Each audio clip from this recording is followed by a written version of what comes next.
Hey, thanks for joining me for another Jellyfish. It's been a few days, so let's do a topic that usually makes people want to comment on it. In 1906, there was an economist from Italy, and his name was Vilfredo Pareto. Now, I don't know if I pronounced that correctly or not, but for a guy from Wisconsin, I think I nailed it. He created a mathematical formula to describe the unequal distribution of wealth in his country, observing that 20% of the people owned 80% of the wealth. Now, over time, this theory has trickled down into businesses and nonprofits. Pick up a Forbes magazine, Fast Times, Google the Pareto theory, and you're going to find this, that 20% does 80% of the work. You know, let me ask you a question that we're asked all the time in church. Does God need your money? Usually we'll get the answer no, but I'm going to say yes. You see, whenever somebody calls a church for a voucher for gas, needs food, needs a utility payment, or whenever Salvation Army makes a donation of food to somebody, or Red Cross, or the area food bank, it's because somebody at some point made a donation. Somebody at some point said, you know what, I'm pretty blessed right now. I think I'm going to be a blessing to somebody else. And I think that's how God answers prayers, is that he uses people within the body to answer the body's prayers. It's Trinitarian living.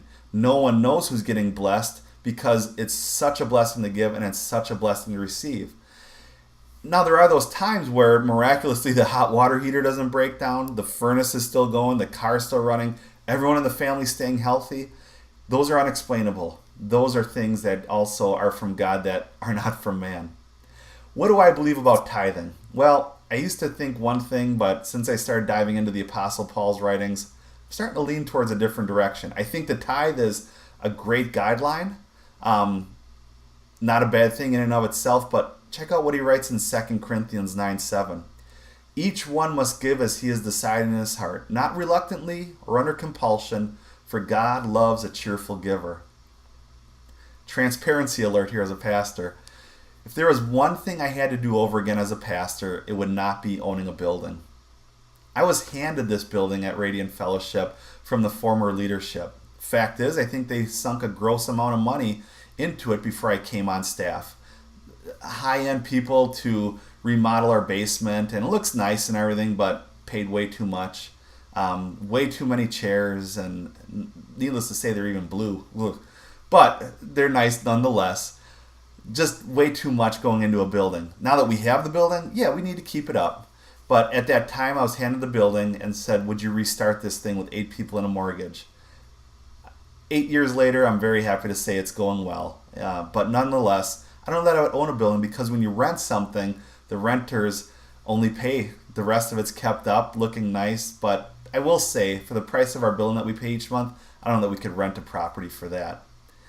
Nonetheless, let's talk about it a little bit. It's funny that people complain about giving. This is a topic you don't talk about in churches, but the moment that the complainers are being considered for a staff position, the moment that a staff person needs or wants full-time pay and it's not there, guess what? All of a sudden, those people that were complaining and now are being considered for a staff position, but there's no funding, they're all of a sudden like, hey, why don't you guys give a little more? Why doesn't the church step up a little bit? They turn the page on that whole thought process. Fact is, if you're a part of a church that has a building, it's not a bad thing. What you must consider, though, are a few things. Number one, why do you like the church that you're a part of? Well, because it has a staff. It meets your needs. It meets your children's needs, if that's the case. It provides resources for you. True, a church does not have to pay property taxes. However, there's utilities, there's monthly payments, there's staff salaries, there's resources for teachers, on and on it goes. It all takes funding.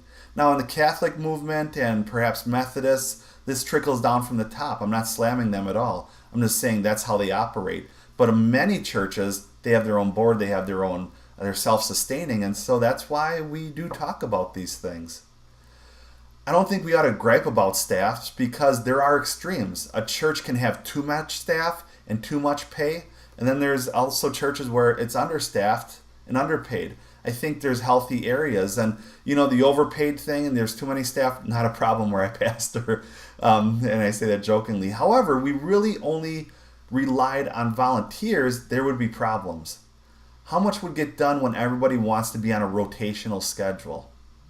It's something to think about. That seems to be the thing today in churches. People volunteering. I'll volunteer, but I can only do 1 week a month.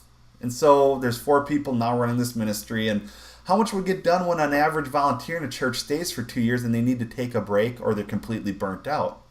You know, for me, I've been at this church for 9 years.